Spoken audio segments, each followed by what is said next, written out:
Congrats madam, congratulations. ನನಗೆ ಗೊತ್ತಿತ್ತು ನೀವು ಗೆಲ್ತೀರಾ ಅಂತ. ಈ ಜೀವನದಲ್ಲಿ ತುಂಬಾ ಕಷ್ಟಪಟ್ಟವ್ರಿಗೆ ಎಕ್ಸಾಮಲ್ಲಿ ಪಾಸ್ ಆಗೋದೆಲ್ಲ ಕನಿಷ್ಠ ಮೇಡಮ್. ಆದರೂ ಎಕ್ಸಾಮಲ್ಲಿ ಪಾಸ್ ಆಗಿದ್ದು ನೀವು, ಕನ್ಫ್ಯೂಸ್ ಆಗಿ ಟೆನ್ಷನ್ ಆಗಿದ್ದು ನಾನು. ಏನ್ ಯೋಚನೆ ಮಾಡ್ತಿದ್ಯಾ ಸುಬ್ಬು? ಎಕ್ಸಾಮ್ ರಿಸಲ್ಟ್ ನೋಡಕ್ಕೆ ನನಗೆ ಎಷ್ಟು ಭಯ ಆಗಿತ್ತು ಗೊತ್ತಾ? ಎಲ್ಲಿ ಹೋಗಿದ್ದೆ ನೀನು? ಯಾಕೆ ಇಷ್ಟು ಲೇಟ್ ಆಗಿ ಬಂದೆ? ಇಲ್ಲ ಮೇಡಮ್, ಸಾರಿ, ನಾನು ಬೇಗನೆ ಬರೋಣ ಅನ್ಕೊಂಡೆ. ಅಷ್ಟರಲ್ಲಿ ಏನಿಲ್ಲ ಬಿಡಿ, ನೀವು ಎಕ್ಸಾಮಲ್ಲಿ ಪಾಸ್ ಆದ್ರಲ್ಲ ಅದೇ ಸಂತೋಷ ನನಗೆ. ನೀವು ಕಮ್ಮಿ ಮಾರ್ಕ್ಸ್ ಬಂತು ಅಂತ ಎಲ್ಲಿ ಏನು ಮಾಡ್ಕೊಂಡ್ಬಿಡ್ತೀರೋ ಅಂತ ಟೆನ್ಷನ್ ಓಡ್ ಬಂದ್ಬಿಟ್ಟೆ. ಏನೋ ನಾನು ಏನಾದ್ರು ಮಾಡ್ಕೋತೀನ? ಏನ್ ಸುಬ್ಬು, ಇಷ್ಟು ವರ್ಷ ಫೇಲ್ ಆಗಿದ್ದನ್ನ ಸಹಿಸ್ಕೊಂಡು ಸಂತೋಷವಾಗಿದ್ದವಳು ನಾನು. ಅಂಥದ್ರಲ್ಲಿ ಇವಾಗ ಪಾಸ್ ಆಗಿದ್ದೀನಿ, ಅದಕ್ಕೋಸ್ಕರ ಖುಷಿ ಪಡೋದನ್ನ ಬಿಟ್ಟು ನಾನು ಹೋಗಿ ಹೇಡಿಗಳ ಥರ ಏನಾದ್ರು ಮಾಡ್ಕೋತೀನ ಸುಬ್ಬು? ಹೇಡಿಗಳ? ಇನ್ನೇನ್ ಮತ್ತೆ, ಜೀವನದಲ್ಲಿ ಕಷ್ಟಗಳನ್ನ ಎದುರಿಸೋರ್ಗೆ ಎಕ್ಸಾಮ್ ಅನ್ನೋದು ಕನಿಷ್ಠ ಅಂತ ನೀನೇ ಹೇಳಿದ್ಯಲ್ಲ. ಎಕ್ಸಾಮ್ನೇ ಫೇಸ್ ಮಾಡಕ್ಕಾಗದೆ ಇರೋರು ಇನ್ನು ಜೀವನದ ಕಷ್ಟಗಳನ್ನ ಹೇಗ್ ಫೇಸ್ ಮಾಡ್ತಾರೆ? ಎಕ್ಸಾಮ್ ಅನ್ನೋದು ಬರೀ ನಮ್ಮ ಬುದ್ಧಿವಂತಿಕೆನ, ನಾವು ಓದ್ಕೊಂಡಿರೋದನ್ನ, ನಾವು ಜ್ಞಾಪಕ ಇಟ್ಕೊಂಡಿರೋದನ್ನ ಮಾತ್ರ ಪರೀಕ್ಷೆ ಮಾಡಲ್ಲ. ನಮ್ಮ ತಾಳ್ಮೆನ, ನಮ್ಮ ಶಿಸ್ತನ್ನ, ನಮ್ಮ ಧೈರ್ಯನ, ನಾವು ಪ್ರಪಂಚನ ಎದುರಿಸೋ ರೀತಿನ ಪರೀಕ್ಷೆ ಮಾಡುತ್ತೆ.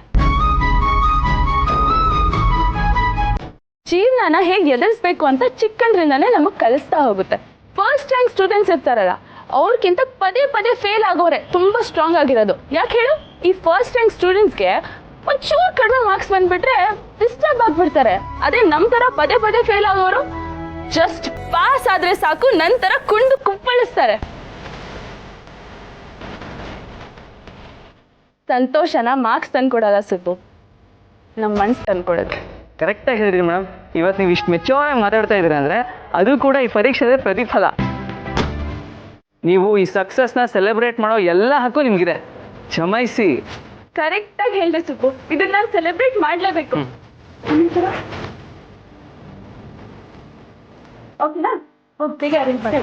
ಮೇಡಮ್ ಅದೇನು ಬೇಕಿಲ್ಲ, ನಾನೇ ತೊಗೊಂಡ್ಬರ್ತೀನಿ. ನೀನ್ ಏನು ತರೋದ್ ಬೇಡ, ನೀನ್ ಬಾ ನನ್ ಜೊತೆ. ಅಲ್ಲ ಮೇಡಮ್, ನೀವೇನು ಮಾಡಕ್ ಹೊರಟಿದ್ದೀರಾ? ಸೆಲೆಬ್ರೇಟ್ ಮಾಡ್ಬೇಕು ಅಂತ ನೀನೇ ಹೇಳ್ತೀಯಲ್ಲ, ಅದನ್ನೇ ಮಾಡಕ್ ಹೊರಟಿರೋದು. ನೀನ್ ಬಾ ನನ್ ಮೇಡಮ್, ಜೊತೆ. ನಾನೇನೋ ಬಾಯಿ ಮಾತಿಗೆ ಬಾ ನೀನು. ಮೇಡಮ್ ಏನು ಮಾಡ್ತಿದ್ದೀರಾ?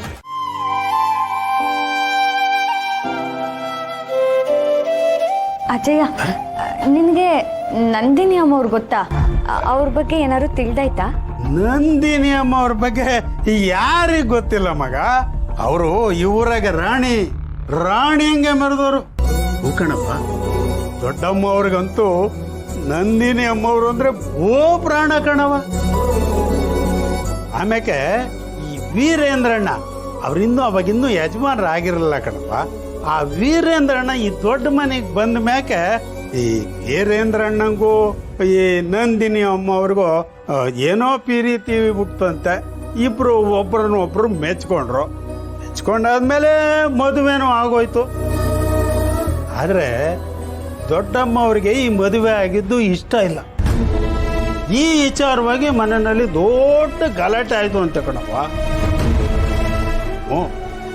ಆಮ್ಯಾಕೆ ನಂದಿನಿ ಅಮ್ಮವರು ಕಾಣಿಸ್ತು ಇಲ್ಲ, ಊರಿಗೆ ಬರ್ನೂ ಇಲ್ಲ. ಆಮ್ಯಾಕೆ ಈ ವೀರೇಂದ್ರಣ್ಣ ಅದೇ ಯಜಮಾನರು ಮಿನಿಸ್ಟ್ರ್ ಆದರು. ಮಿನಿಸ್ಟ್ರ್ ಎಲ್ಲ ಆದ್ಮ್ಯಾಕೆ ಭಾಳ ವರ್ಷ ಬಂದಿರಲಿಲ್ಲ. ಇದೇ ಮೊದಲನೇ ಕಿತ ಊರಿಗೆ ಬಂದಿದ್ದು. ಹೌದಾ? ಆಮ್ಯಾಕೆ ಅಜಯ, ನಾನು ನಂದಿನಿ ಅಮ್ಮವ್ರನ್ನ ಯಾವತ್ತಾದ್ರೂ ನೋಡಿವ್ನ? ಇಲ್ಲ ಕಣವ, ಅವರು ಈ ಊರು ಬಿಟ್ಟು ಶಾನೆ ವರ್ಷ ಆಯ್ತು. ಅವರು ಊರು ಬಿಟ್ಟಾಗ ನಿಮ್ಮವ್ವ ನಿನಗೆ ಬಿಂಬನ್ಸ ಕಣವ. ಅವ್ರು ಹೋದ್ಮ್ಯಾಗ ನೀನು ಹುಟ್ಟಿದ್ದು. ಹೀಗಾಗಿ ನೀನು ನೋಡಿರಕ್ಕೆ ಸಾಧ್ಯನೇ ಇಲ್ಲ ಬಿಡವ. ಅವ್ರನ್ನ ನೋಡೇ ಇಲ್ಲ ಅಂದ್ಮೇಲೆ ಅವ್ರ ಫೋಟೋ ನೋಡ್ತಿದ್ದಂಗೆ ನಂಗೆ ಯಾಕೆ ಒಂಥರ ಹಿಂಸೆ ಆಯ್ತೈತೆ. ಅಜಯ, ನಮಗೂ ನಂದಿನಿ ಅಮ್ಮವ್ರಿಗೂ ಏನಾದರೂ ಸಂಬಂಧ ಆಯ್ತಾ?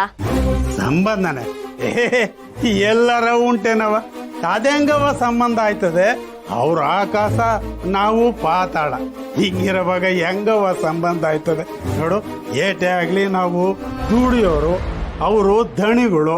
ಅವ್ರ ಕಾಲಲ್ಲಿ ತೋರಿಸಿದ್ದು ನಾವು ತಲೆ ಮೇಲೆ ಹೊತ್ಕೊಂಡು ಮಾಡುವಂಥವ್ರು. ಅವರೆಲ್ಲ ನಮ್ಮ ಪಾಲಿಗೆ ದ್ಯಾವ್ರಿದ್ದಂಗೆ ಕಣವ. ಹಂಗಿರುವಾಗ ಈ ಸಂಬಂಧ ಏನು ಇಲ್ಲ ಬಿಡ್ತಾಯಿ. ಮತ್ ಯಾಕೆ ನಂಗೆ ಹಿಂಗ ಅನ್ಸ್ತೈತೆ?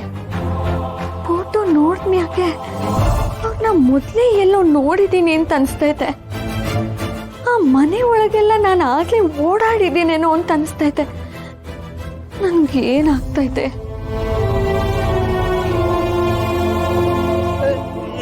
ಏನು ಯೋಚನೆ ಮಾಡ್ತಾ ಇದೀಯವ? ಸರಿ, ಇದನ್ನೆಲ್ಲ ಯಾಕೆ ಕೇಳ್ತಾ ಇದೀಯ ಕಂದ? ಅಜಯ, ನಿನ್ಗೆ ನಂದಿನಿ ಅಮ್ಮವ್ರ ಬಗ್ಗೆ ಇನ್ನೂ ಏನು? ಇವತ್ ಬಿಟ್ರೆ ನಿಮ್ ಪ್ರೀತಿ ವಿಷಯ ಹೇಳಕ್ಕೆ ಇನ್ಯಾವತ್ತೂ ಟೈಮ್ ಸಿಗಲ್ಲ. ಅವಳು ಮತ್ತೆ ಈ ಕಾಲೇಜ್ಗೆ ಬರಲ್ಲ. ಅದೇನೋ ಸರಿ, ಆದ್ರೆ ಅವಳ ಹತ್ರ ಹೇಗೆ ಹೇಳಿ? ಮೊದ್ಲೇ ಅವಳ ಅಪ್ಪ ಮಿನಿಸ್ಟ್ರು. ನಾನು ಲವ್ ಮಾಡ್ತಿರೋ ವಿಷಯ ಅವಳ ಅಪ್ಪಂಗೆ ಏನಾದ್ರು ಗೊತ್ತಾದ್ರೆ ನನ್ನ ಕತೆ ಅಷ್ಟೇ. ಏನೋ ನೀನು ಇಷ್ಟೊಂದು ಎದ್ರಕೋತ್ಯಾ? ಪ್ರೀತಿ ಮಾಡೋರ್ಗೆ ಧೈರ್ಯ ಇರ್ಬೇಕು. ಪ್ರಪಂಚನೇ ಎದುರಿಸ್ಬೇಕೇ ಹೊರತು ಹೆದರ್ಕೋಬಾರ್ದು. ನಿನಗೆ ನನ್ನ ಕಷ್ಟ ಅರ್ಥ ಆಗಲ್ಲ ಬಿಡು.